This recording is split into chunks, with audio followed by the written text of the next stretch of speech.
y'all here, just raise your hand if you have a question. We'll get a mic over to you. Start with Nick here in the front row. All right. Hey Byron, what is the mindset for you players right now?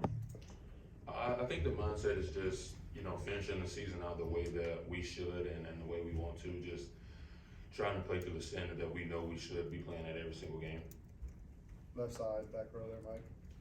Will mentioned after the game that he didn't think the defense was fully locked into the play calling. Just how much of that did you see, and what do you think that can do to get better? I saw a little bit of it.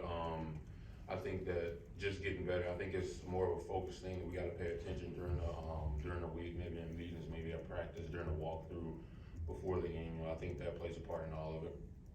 All the way to the back, Carrie. Hi, back here. So how much of a challenge is it at this point of the season to know you guys want to finish out the right way, but obviously some things that you guys wanted down the line are not there anymore? I think it's a challenge, but at the same time, I think we still got a lot to play for. We got to play for the name on the back of our jersey. We got to play for the A on the front of it, and we got to play for everybody that's beside us. Because I'm gonna come in every single day and work just like I'm going to play for a national championship next Saturday, and that's what I expect everybody else to do. Other questions, Byron? Start left side, Michael. There were a couple of times you guys took the lead in the fourth quarter. You guys had a chance to make a stop on defense, and they scored. What's that mindset in that moment when you can, one defensive stop can put away a game? I think the mindset is just, like you said, just to put away the game, and I think it was a lot of mistakes that we made that maybe let them extend drives, whether it was mental errors, whether it was people just not being lined up in the right place, people not getting the call. Sometimes, we had a lot of missed tackles in the game, so just basic fundamental things that we gotta correct going forward in the future. Stay on the left side, Katie. Byron, Will also said after the game that it's not an effort issue with the defense, but more mental. Just how much is that something that the coaches can help with, and how much is it personal accountability for each guy being mentally tough? I think it's something that the coaches can help with, but I think ultimately it comes down to each player. I think every single player has to have the want to do things the correct way, and they have to have 100% buy-in. So I think when you talk about the mental side of it, that's something that every player has to look in the mirror every single morning, and they got to make the decision to come in ready to work and do things the correct way. The right side, Charlie.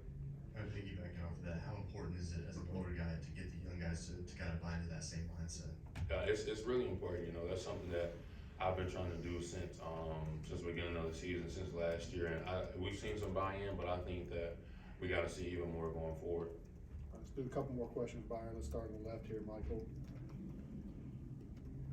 To the Tennessee game, Tennessee lost. There was a lot of talk about the leadership, bringing people together, and having that big moment to refocus.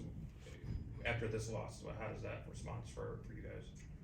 I think it's gonna have to be the same thing. I think you got a lot of people that might be questioning what we're playing for, might be questioning a lot of different things around why we're still doing what we're doing. But I think at the end of the day, we got to get across to some of the guys that might not understand that. Like I said, we're playing for the people beside us, the name on the back of our jersey, and the A on the front. So we still have a standard that we got to uphold. So we just got to get it across that we still got something to play for. Anything else for Byron? Okay, last question, Carrie, all the way in the back. So my last thing is obviously social media is so hard to ignore, and it's so much of a part of our world. How do you as a player personally ignore that, especially after tough losses at this point of the season with everyone just making all the noise?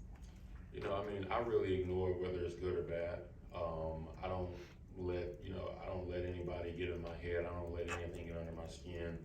I'm not really big on social media. I might go on Twitter once a day, Instagram a few times a day just to see what my friends have posted, but reading comments and stuff like that isn't something that I do. Tweeting isn't something that I do. I can't remember the last time I tweeted, so it's not something that really hinders me